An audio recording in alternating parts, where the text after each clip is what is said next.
నమస్తే, welcome to our channel. ప్రస్తుతం మనతో పాటు కిరణ్ పోల్దాస్ గారు ఉన్నారు, వారితో మాట్లాడు. హలో సార్, నమస్తే. నమస్తే అండి. సార్, రామ్ గోపాల్ వర్మకి 3 నెలల జైలు శిక్ష పడబోతోంది అని చెప్పేసి అని అంటూ ఉన్నారు. సో ఎందుకు ఆల్ ఆఫ్ ది సడన్ ఆయనకి జైలు శిక్ష? అంటే అనేక కేసులు ఆయన మీద నమోదై ఉన్నాయి ఇంతకు ముందు కూడా, కానీ ఇప్పుడు ఏ రీజన్ తో ఆయన జైల్లోకి వెళ్తున్నారు అని అంటారు?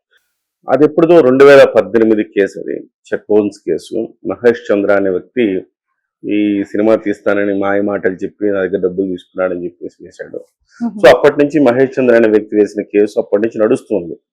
వాయిదాలు వెళ్తూ ఉన్నాడు. అయితే కొన్ని వాయిదాలకి సడన్ గా కొన్ని రోజుల నుంచి వెళ్ళకపోవడంతో కోర్టు సీరియస్ అయింది. సీరియస్ అయ్యి ఆయనకి 3,70,000 రూపాయలు ఫైన్ వేసింది. అంటే ఫైన్ సదరు మహేష్ చంద్ర గారికి ఇవ్వాలి. రెండోది 3 నెలల జైలు శిక్ష విధించింది.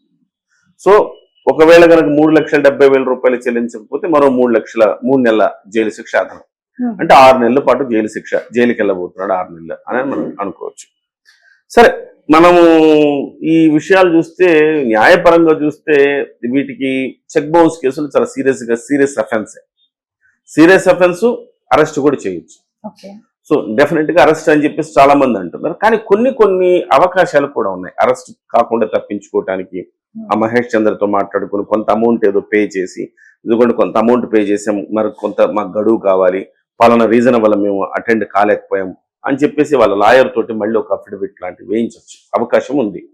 న్యాయపరమైన అంశాల్లో కొంత అవకాశం ఉంది. కానీ అఫెన్స్ మాత్రం సీరియస్ అఫెన్స్. ఇది నిజంగా ఒక రామ్ గోపాల్ వర్మ మరింత కాషియస్ గా లేకపోతే కనుక 3 నెలల పాటు ఖచ్చితంగా జైలు శిక్ష అనుభవించాల్సిందే.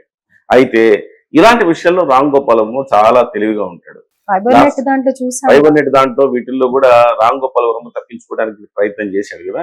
కానీ ఇవన్నీ కాదండి, రామ్ గోపాల్ వర్మ పీచమణచాలంటే ఆంధ్రప్రదేశ్ లో వాళ్ళు పెట్టిన కేసుల్లో ఆయన అరెస్ట్ చేసినప్పుడే తెలుగు ప్రజలు మనశ్శాంతిగా ఉంటారనుకుంటా, ఒక రకంగా నా ఉద్దేశంలో. సో వర్మకి నిజం చెప్పాలంటే ఆయన తప్పు చేశాడా లేదనే దానికంటే ఆయన జైల్లో ఉంటే సమాజం ప్రశాంతంగా ఉంటుంది అనుకుంటాను. ఎందుకంటే అలాంటి వాళ్ళు సమాజంలో జీవించడానికి అర్హత లేని వాళ్ళు. ఈ మధ్య మనం ఒకటి మాట్లాడుకున్నాం, నేను పరివర్తన వచ్చేసింది, నాకు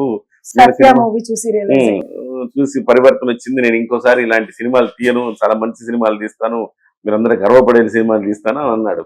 మరి ఆ రోజు మీకు నేను చెప్పినట్టుగా ఓడుకోలు ఏదో కల్తీ జరుగుంటది కాబట్టి చెప్పాడు అన్నాడు. సో మరి ఇప్పుడు మారుస్తాడా, మరి నిజంగా ఆ మాట కట్టుబడి ఉంటాడో లేదో తెలియదు. కానీ మొత్తం మీద చెక్ బౌన్స్ కేసులు కొన్నిట్లో మనకు ఆ దాఖలాలు కూడా చూసాం. రాజశేఖర్ వీళ్ళ మీద కూడా అలాంటి కేసులు పడ్డాయి. జీవిత రాజశేఖర్ మీద చెక్ బౌన్స్ కేసులు పడ్డప్పుడు కూడా వాళ్ళు అరెస్ట్ ఏం కాల, వాళ్ళ అరెస్ట్ నుంచి తప్పించుకున్నారు. తప్పించుకోవడానికి అవకాశాలు ఉన్నాయి మన దగ్గర.